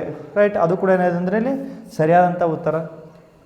ರೈಟ್? ಹಾಗಾಗಿ ತೀರ್ಮಾನ 1 ಮತ್ತು ತೀರ್ಮಾನ 3 ಎರಡೂ ಕೂಡ ಏನಾಗಿರ್ತವೆ ಅಂದರೆ ಇಲ್ಲಿ ಸರಿಯಾಗಿರುವಂಥದ್ದು. ಹಾಗಾಗಿ ಈ ಎರಡು ತೀರ್ಮಾನಗಳಿಗೆ ಸಂಬಂಧಪಟ್ಟಂತಹ ಒಂದು 4 ಏನು ಮಾಡಿದ್ದಾರೆ ಅಂತಂದರೆ ಆಪ್ಷನ್ಗಳನ್ನ ಕೊಟ್ಟಿದ್ದಾರೆ. ಆಪ್ಷನ್ಗಳಲ್ಲಿ ಯಾವುದು ಸರಿಯಾಗಿರುವಂಥದ್ದು ನಾವಿಲ್ಲಿ ನೋಡೋದಾದರೆ ಮೊದಲನೇದು 2 ಮತ್ತು 3 ಮಾತ್ರ ಅನುಸರಿಸುತ್ತವೆ. ತಪ್ಪಾದಂಥ ಉತ್ತರ. ಯಾಕಂತಂದರೆ ನಮಗಿಲ್ಲಿ ತೀರ್ಮಾನ 2 ಏನಾಗಿದೆ ಅಂತಂದರೆ ತಪ್ಪಾಗಿರುವಂಥದ್ದು, ಹಾಗಾಗಿ ಇದು ರಾಂಗ್ ಆಗ್ತದೆ. ನೆಕ್ಸ್ಟ್ ಬಿ, ತೀರ್ಮಾನ 1 ಮತ್ತು 2 ಮಾತ್ರ ಅನುಸರಿಸುತ್ತದೆ. ತೀರ್ಮಾನ 1 ಮತ್ತು 2 ಮಾತ್ರ ಅನುಸರಿಸುತ್ತದೆ. ಹಾಗಾಗಿ ಇಲ್ಲಿ ಕೂಡ ಏನಿದೆಪ್ಪ ಅಂದರೆ 2ನೇ ತೀರ್ಮಾನ ತಪ್ಪಾಗಿರುವಂಥದ್ದು, ಹಾಗಾಗಿ ಅದು ಕೂಡ ತಪ್ಪಾಗ್ತದೆ. 3ನೇದು ಏನಪ್ಪ ಅಂದರೆ ಎಲ್ಲ ತೀರ್ಮಾನಗಳು ಅನುಸರಿಸುತ್ತವೆ. ಎಲ್ಲ ತೀರ್ಮಾನಗಳು ಅನುಸರಿಸುತ್ತೆ ಅಂದರೆ ನಾವಿಲ್ಲಿ ಕೊಟ್ಟಂಥ 3 ತೀರ್ಮಾನಗಳು ಸರಿಯಾಗಿದೆ ಒಂದಂಗೆ ಅರ್ಥ. ಅಲ್ಲಿ ಕೂಡ ಏನಾಗ್ತದೆ ಅದು ತಪ್ಪಾಗಿರುವಂಥದ್ದು. ಯಾಕಂತಂದರೆ 2ನೇ ಕ್ಯಾಲ್ಕುಲೇಟರ್ ಅಥವಾ 2ನೇ ಒಂದು ತೀರ್ಮಾನ ಏನಿದೆಪ್ಪ ಅಂದರೆ ಇಲ್ಲಿ ರಾಂಗ್ ಆಗಿರುವಂಥದ್ದು. ಹಾಗಾಗಿ ಎಲ್ಲ ತೀರ್ಮಾನಗಳು ಅನುಸರಿಸುವುದಿಲ್ಲ, 2 ಮಾತ್ರ ಅನುಸರಿಸ್ತವೆ. ಯಾವುದು 1 ಮತ್ತು 3 ಮಾತ್ರ ಈ ಒಂದು ಕ್ವಶನ್ಗೆ ಅಥವಾ ಈ ಒಂದು ತೀರ್ಮಾನಗಳಿಗೆ ಸರಿಯಾದಂಥ ಉತ್ತರ ಆಗಿರುತ್ತದೆ. ಯಾವುದಕ್ಕೆ? 3 ಹೇಳಿಕೆಗೆ 2, 1 ಮತ್ತು 3 2 ಮಾತ್ರ ಏನಾಗಿದೆ ಅಂದರೆ ಹೇಳಿಕೆಗಳು ಸರಿಯಾಗಿರುವಂಥದ್ದು. ಹಾಗಾಗಿ ಇದಕ್ಕೆ ಸರಿಯಾದಂಥ ಉತ್ತರ ಯಾವುದಾಗಿರ್ತದೆ? ಅದು ಡಿ ಆಗಿರ್ತದೆ. ರೈಟ್? ಈ ರೀತಿಯಾದ ಏನು ಕ್ವಶನ್ಗಳನ್ನ ಏನು ಮಾಡ್ತೇವೆ ನಾವಿಲ್ಲಿ ಮತ್ತೆ ನೋಡ್ತಾ ಹೋಗೋಣ. ಇವು ಎಲ್ಲವೂ ಏನು ಮಾಡಿದಾರಪ್ಪ ಅಂದರೆ ಹಳೆಯ ಎಕ್ಸಾಮ್ನಲ್ಲಿ ಕೇಳಿದಂಥ ಕ್ವಶನ್ಗಳೇ ಆಗಿರುತ್ತವೆ ಅಂತ ನಾನು ಇಲ್ಲಿ ಹೇಳ್ತೀನಿ. ಓಕೆ, ಇಲ್ಲಿ ಹೇಳಿಕೆ ಮತ್ತು ತೀರ್ಮಾನಕ್ಕೆ ಸಂಬಂಧಪಟ್ಟಾಗ ಏನು ಮಾಡಿದೆ ಅಂತಂದ್ರೆ ನಾವಿಲ್ಲಿ ಒಂದು ಫಾರ್ಮೆಟನ್ನು ರೆಡಿ ಮಾಡಿದ್ದೇವಲ್ಲ. ಎಲ್ಲ ಸೈಕಲ್ಗಳೇನಾಗಿದೆ ಅಂತಂದರೆ ಚಕ್ರಗಳಾಗಿದ್ದಾವೆ. ಕೆಲವೊಂದಿಷ್ಟು ಸೈಕಲ್ಗಳೇನಾಗಿದೆ ಅಂತಂದರೆ ವೆಹಿಕಲ್ ಆಗಿದ್ದಾವೆ. ಇನ್ನು ಕೆಲವೊಂದಿಷ್ಟು ವೆಹಿಕಲ್ಗಳು ಟಯರ್ಗಳಾಗಿದ್ದಾವೆ ಅಂತ ಇಲ್ಲಿ ಅವರು ಕೊಟ್ಟಂಥ ಹೇಳಿಕೆಗಳಲ್ಲಿ ನಾವಿಲ್ಲಿ 3 ಹೇಳಿಕೆಗಳನ್ನ ಗಮನದಲ್ಲಿಟ್ಕೊಂಡು ಏನು ಮಾಡಿದೆ ಅಂತಂದರೆ ಆ ಒಂದು ಡಯಾಗ್ರಾಮನ್ನು ಬಿಡಿಸಿದ್ದೀನಿ. ಎಲ್ಲ ಸೈಕಲ್ಗಳು ಚಕ್ರಗಳು, ಕೆಲವು ಸೈಕಲ್ಗಳು ವಾಹನಗಳು, ಕೆಲವು ವಾಹನಗಳು ಟಯರ್ಗಳು. ಎಲ್ಲ ಸೈಕಲಿನ ಚಕ್ರಗಳಾಗಿದ್ದಾವೆ. ಕೆಲವೊಂದಿಷ್ಟು ಸೈಕಲ್ಗಳೇನಪ್ಪ ಅಂದರೆ ವೆಹಿಕಲ್ಗಳಾಗಿದ್ದಾವೆ. ಕೆಲವೊಂದಿಷ್ಟು ಟಯರ್ಗಳೇನಪ್ಪ ಅಂದರೆ ವೆಹಿಕಲ್ಗಳಾಗಿರುತ್ತವೆ. ಹಾಗಾಗಿ ಇಲ್ಲಿ ಕೆಲವೊಂದಿಷ್ಟು ಏನು ಮಾಡಿದ್ದಾರೆ ಅಂತಂದರೆ ಅದಕ್ಕೆ ತಕ್ಕಂಗೆ ಏನು ಮಾಡಿದ್ದಾರೆ 4 ಆಪ್ಷನ್ಗಳನ್ನ ಕೊಟ್ಟಿರ್ತಾರೆ. ತೀರ್ಮಾನಗಳ ಮೇಲೆ ಏನು ಮಾಡಿದ್ರೆ ನಾವು 2 ತೀರ್ಮಾನಗಳೇನಾಗಿದೆ ಅಂತಂದರೆ ಇಲ್ಲಿ ತಪ್ಪಾಗಿರುವಂಥದ್ದು. ಯಾಕೆ ತಪ್ಪಾಗಿದ್ದಾವಪ್ಪ ಅಂತಂದರೆ ಸಿಂಪಲ್ಲಾಗಿ ಕೆಲವು ಸೈಕಲ್ಗಳು ಟಯರ್ಗಳು ಏನಿದೆ ಇಲ್ಲಿ ಕೆಲವು ಟಯರ್ಗಳು ಇದು ಸೈಕಲ್ ಆಗಿರ್ತದೆ, ಅದು ಟಯರ್ ಆಗಿರ್ತವೆ. ಎರಡೂ ಕೂಡ ಸಂಬಂಧ ಇರದೇ ಇರುವಂಥದ್ದು. ಸೈಕಲನ್ನು ಬೇರೆ ಇದೆ, ಟಯರ್ನೇ ಬೇರೆ ಇದೆ. ಒಳಗಡೆ ಚಕ್ರದ ಒಳಗಡೆ ಸೈಕಲ್ ಇದ್ದರೆ ಇದು ಹೊರಗಡೆ ಏನಿದೆಪ್ಪ ಅಂದರೆ ಟೈರ್ ಇದೆ. ಹಾಗಾಗಿ 1ನೇ ಸ್ಟೇಟ್ಮೆಂಟ್ ಏನಿದೆ ಅದು ತಪ್ಪಾಗಿರುವಂಥದ್ದು. ಮತ್ತು 2ನೇ ಸ್ಟೇಟ್ಮೆಂಟ್ ಏನಪ್ಪ ಅಂದರೆ ಕೆಲವು ಚಕ್ರಗಳು ವಾಹನಗಳಲ್ಲ. ಕೆಲವು ಚಕ್ರಗಳೇನಪ್ಪ ಅಂದರೆ ಇಲ್ಲಿ ವಾಹನಗಳು ಆಗಿರೋದಿಲ್ಲ. ಹಾಗಾಗಿ ಕೆಲವೊಂದಿಷ್ಟು ಚಕ್ರಗಳು ವಾಹನಗಳಂದರೆ ಚಕ್ರಗಳೇನಪ್ಪ ಅಂದರೆ ಇಲ್ಲಿ ಆ್ಯಕ್ಚುಲಿಯಾಗಿ ಚಕ್ರಗಳು ಕೂಡ ಏನಪ್ಪ ಅಂದರೆ ವಾಹನಗಳಲ್ಲಿ ಬರುವಂಥದ್ದು. ಯಾಕಪ್ಪ ಅಂತಂದರೆ ಅದು ಕೆಲವೊಂದಿಷ್ಟು ಸೈಕಲ್ಗಳು ವೆಹಿಕಲ್ ಆಗಿದ್ದಾವೆ ಅಂತಂದಾಗ ಎಲ್ಲ ಸೈಕಲ್ಗಳು ಚಕ್ರಗಳಾಗಿದ್ದಾವೆ ಅಂದಾಗ ಇಲ್ಲಿ ಕೆಲವೊಂದಿಷ್ಟು ಚಕ್ರಗಳು ಕೂಡ ಏನಪ್ಪ ಅಂದರೆ ವೆಹಿಕಲ್ಗಳು ಆಗಿರ್ತವೆ. ಹಾಗಾಗಿ ಇಲ್ಲಿ ಕೊಟ್ಟಂಥದ್ದು ಏನಿದೆ ಅಂತಂದರೆ ವಾಹನಗಳಲ್ಲ ಅಂತ ಕೇಳಿದ್ದಾರೆ. ಹಾಗಾಗಿ ಅದು ಕೂಡ ಏನಿರುತ್ತೆ ಅಂದರೆ ತಪ್ಪಾಗಿರುವಂಥದ್ದು. ಹಾಗಿದ್ದಾಗ ಕೊಟ್ಟಂಥ 4 ಆಪ್ಷನ್ಗಳಲ್ಲಿ ಯಾವುದು ಸರಿಯಾದಂಥ ಉತ್ತರ ಅಂತ ನಾವು ನೋಡೋದಾದರೆ, ಒಂದನೆಯದ್ದು ಕೇವಲ ತೀರ್ಮಾನ 1 ಅನುಸರಿಸುತ್ತದೆ, ತಪ್ಪು. ಯಾಕಂದರೆ 2 ನಮಗೆ ತಪ್ಪಾಗಿರುವಂಥದ್ದು. ಬಿ ತೀರ್ಮಾನಗಳಾದ 1 ಮತ್ತು 2 ಎರಡೂ ಅನುಸರಿಸುತ್ತವೆ, 2 ಕೂಡ ಅನುಸರಿಸಬೇಕು ಅಂತ ಹೇಳಿದರೆ, ಹಾಗಾಗಿ ಅದು ಕೂಡ ತಪ್ಪಾಗಿರ್ತದೆ. ನೆಕ್ಸ್ಟ್ ಸಿ ಕೇವಲ ತೀರ್ಮಾನ 2 ಅನುಸರಿಸುತ್ತದೆ, ಅದು ಕೂಡ ತಪ್ಪಾಗಿರುವಂಥದ್ದು. ಯಾಕೆಂದರೆ 2ನೇದು ಕೂಡ ಇಲ್ಲಿ ತಪ್ಪಾಗಿರುವಂಥದ್ದು. ಲಾಸ್ಟು ತೀರ್ಮಾನ 1 ಮತ್ತು 1 ಅಥವಾ 2 ಯಾವುದೂ ಅನುಸರಿಸುವುದಿಲ್ಲ, ಯಾವುದು ಅನುಸರಿಸುವುದಿಲ್ಲ. ಹಾಗಾಗಿ ಇಲ್ಲಿ ಸರಿಯಾದಂಥ ಉತ್ತರ ಯಾವುದಾಗಿರ್ತದೆ, ಅದು ಡಿ ಆಗಿರ್ತದೆ. ಹಾಗಾಗಿ ಕೊಟ್ಟಂತಹ ಒಂದು ಸ್ಟೇಟ್ಮೆಂಟ್ಗಳು ಏನು ಸ್ಟೇಟ್ಮೆಂಟ್ಗಳು ಮತ್ತು ಅದಕ್ಕೆ ಕೊಟ್ಟಂಥ ಒಂದು ತೀರ್ಮಾನಗಳನ್ನ ಏನು ಮಾಡ್ತಾರೆ ನಾವು ಇಲ್ಲಿ ನೋಡಿದಾಗ, ಮೊದಲು ಹೇಳಿಕೆಗಳನ್ನು ಬಹಳಷ್ಟು ಗಮನದಲ್ಲಿ ಇಟ್ಕೊಂಡು ಏನು ಮಾಡ್ಬೇಕಂದ್ರೆ ಈ ಒಂದು ಫಾರ್ಮ್ಯಾಟನ್ನು ಕೊಟ್ಟಂಥ ಈ ಒಂದು ಫಾರ್ಮ್ಯಾಟನ್ನು ಯಾವ ರೀತಿಯಾಗಿ ಬಿಡಿಸ್ಕೋಬೇಕು ನಮಗಿಲ್ಲಿ ಗೊತ್ತಾಗಬೇಕು. ಹಾಗಾಗಿ ಎಲ್ಲ ಸೈಕಲ್ಗಳು ಚಕ್ರಗಳು, ಎಲ್ಲ ಸೈಕಲ್ಗಳೇನೆಂದರೆ ಚಕ್ರಗಳಾಗಿದ್ದಾವೆ, ಕೆಲವು ಸೈಕಲ್ಗಳು ವಾಹನಗಳಾಗಿದ್ದಾವೆ, ಕೆಲವೊಂದಿಷ್ಟು ಸೈಕಲ್ಗಳು ಏನಾಗಿದೆಯಪ್ಪ ಅಂದರೆ ವಾಹನಗಳಾಗಿದ್ದಾವೆ. ಅದಾಂಧ್ರದಲ್ಲಿ ಕೆಲವು ವಾಹನಗಳು ಟೈರ್ಗಳು ಹೊರಗಡೆ ಇರುವಂಥದ್ದು, ಕೆಲವೊಂದಿಷ್ಟು ವಾಹನಗಳು ಟೈರ್ಗಳಾಗಿರ್ತವೆ. ಹಾಗಾಗಿ ತೀರ್ಮಾನಗಳಲ್ಲಿ 2 ತಪ್ಪಾಗಿರ್ತವೆ ಮತ್ತು 4ರಲ್ಲಿ 4ನೇ ಆಪ್ಷನ್ ಯಾವುದಿರ್ತದೆ ಅಂದರೆ ಸರಿಯಾದಂಥ ಉತ್ತರ ಆಗಿರ್ತದೆ. ಹಾಗಾಗಿ ಎಲ್ಲ ವಿದ್ಯಾರ್ಥಿಗಳು ಏನು ಮಾಡಬೇಕಪ್ಪ ಅಂತಂದರೆ ಇದೇ ರೀತಿಯಾಗಿ ಬರುವಂಥ ಕ್ವಶನ್ಗಳನ್ನ ಏನು ಮಾಡ್ತಾರೆ, ಇದೇ ರೀತಿಯಾಗಿ ತೀರ್ಮಾನಗಳು ಮತ್ತು ಹೇಳಿಕೆಗಳ ಮೇಲೆ ಏನು ಮಾಡ್ತಾರೆ ಅಂದರೆ ಆದಷ್ಟು ಹೆಚ್ಚಿನ ಪ್ರಮಾಣದಲ್ಲಿ ಅಂದರೆ SSC JD ಇರ್ಬೋದು, ಈ ಒಂದು ತಾರ್ಕಿಕ ವಿವೇಚನೆಯ ಮೇಲೆ ಏನು ಮಾಡ್ತಾರೆ ಅಂದರೆ ಮಿನಿಮಮ್ 2ರಿಂದ 3 ಕ್ವಶನ್ ಬಂದೇ ಬರ್ತವೆ. ಹಾಗಾಗಿ ಎಲ್ಲ ವಿದ್ಯಾರ್ಥಿಗಳು ಗಮನ ಇಟ್ಟು ಈ ಒಂದು ಕ್ವಶನ್ ಅಥವಾ ಈ ಒಂದು ಟಾಪಿಕನ್ನು ಏನು ಮಾಡಿ ಅಂತಂದರೆ ಮತ್ತೆ ಹಳೆಯ ವಿಡಿಯೋನ ನೋಡಿ ಅದಾದ ನಂತರದಲ್ಲಿ ಕೊಟ್ಟಂಥ 4 ಆಪ್ಷನ್ಗಳನ್ನು ಅಥವಾ 4 ಒಂದು ಉದಾಹರಣೆಗಳನ್ನ ಏನು ಮಾಡಿ ಅಂತಂದರೆ ಸರಿಯಾಗಿ ನೀವು ತಿಳ್ಕೊಂಡಿದ್ದೆ ಆದಲ್ಲಿ ಅದನ್ನು ಯಾವ ರೀತಿ ಬಿಡಿಸ್ಬೇಕು ಅನ್ನೋಂಥ ಒಂದು ಫಾರ್ಮೆಟನ್ನು ನೀವು ರೆಡಿ ಮಾಡ್ಕೊಂಡಿದ್ದೆ ಆದಲ್ಲಿ ಅದನ್ನು ನೀವು ಅತಿ ಸರಳವಾಗಿ ಈ ಒಂದು ಕೊಟ್ಟಂಥ 4 ಬಂದಂಥ ನಿಮ್ಮ ಎಕ್ಸಾಮಲ್ಲಿ ಬರುವಂಥ 4 ಒಂದು ಕ್ವಶನ್ಗಳಿಗೆ ಸರಿಯಾದಂಥ ಅತಿ ಬೇಗವಾಗಿ ಕಡಿಮೆ ಸಮಯದಲ್ಲಿ ಬಿಡಿಸಿ ಅದು ಸರಿಯಾದಂಥ ಉತ್ತರ ಅಂತ ಹಾಕುವಂಥ ಒಂದು ಪ್ರಯತ್ನ ನಿಮ್ಮಲ್ಲಿ ಬರ್ತದೆ. ಹಾಗಾಗಿ ಈ ಎಲ್ಲ ವಿದ್ಯಾರ್ಥಿಗಳು ಏನು ಮಾಡಬೇಕಂದ್ರೆ ಇದನ್ನು ಮತ್ತೊಂದು ಸಲ ಏನು ಮಾಡಬೇಕು, ಪ್ರಾಕ್ಟೀಸ್ ಮಾಡ್ತಾ ಏನು ಮಾಡಬೇಕಂದ್ರೆ ನೀವು ಈ ಒಂದು ಕ್ವಶನ್ಗಳನ್ನು ಸಾಲ್ವ್ ಮಾಡಬೇಕಾಗಿರ್ತದೆ. ಹಾಗಾಗಿ ಎಲ್ಲ ವಿದ್ಯಾರ್ಥಿಗಳು ನಿಮ್ಮ ಈ ಒಂದು ವಿಡಿಯೋನ ನಿಮಗೋಸ್ಕರ ಮಾಡ್ತಾ ಇದ್ದೀವಿ. ಎಷ್ಟು ಸಾಧ್ಯ ಆಗ್ತದೆ ಅಷ್ಟು ಏನು ಮಾಡಂತಂದರೆ ನಿಮ್ಮ ಫ್ರೆಂಡ್ಸು ಕೂಡ ಏನು ಮಾಡಂತಂದರೆ ಶೇರ್ ಮಾಡಿ, ಸಬ್ಸ್ಕ್ರೈಬ್ ಮಾಡಿ ಮತ್ತು ಲೈಕ್ ಮಾಡಿ ಮತ್ತು ಕಮೆಂಟ್ ಭಾಳಷ್ಟು ಇಂಪಾರ್ಟೆಂಟಾಗಿ ಕಮೆಂಟ್ಗಳನ್ನು ಮಾಡಿ. ಯಾಕಂದರೆ ನಮಗೆ ಅದೇ ಒಂದು ಕಮೆಂಟ್ ಮಾಡಿದಂಥ ಒಂದು ಕಮೆಂಟ್ಗಳು ಏನು ಮಾಡ್ತಂದರೆ ಮುಂದೆ ಬರುವಂಥ ವಿಡಿಯೋಗಳಿಗೆ ನಮಗೆ ಸ್ಫೂರ್ತಿಯನ್ನು ಕೊಡ್ತವೆ. ಹಾಗಾಗಿ ಎಲ್ಲ ವಿದ್ಯಾರ್ಥಿಗಳು ಈ ಒಂದು ಟಾಪಿಕನ್ನು ಗಮನ ಇಟ್ಟು ನೋಡ್ಕೊಳ್ಳಿ, ಇಂಪಾರ್ಟೆಂಟ್ ಆಗಿರ್ತದೆ. ಧನ್ಯವಾದಗಳು.